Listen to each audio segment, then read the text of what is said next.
ចំ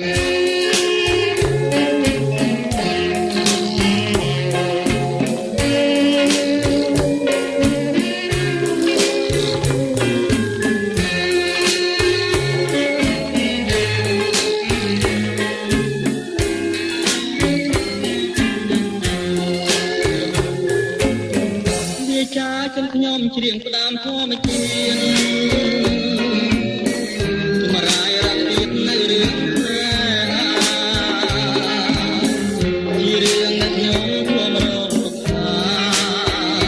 ចិត្តកាលណាចន្ទាដល់តាមពលទឹកភ្នែកខ្ញុំហូរជន់ជោដួងចិត្តចិត្តណាមានបាត់រែង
ខ្ញុំច្រៀងផ្ដាំធម៌ជាតិ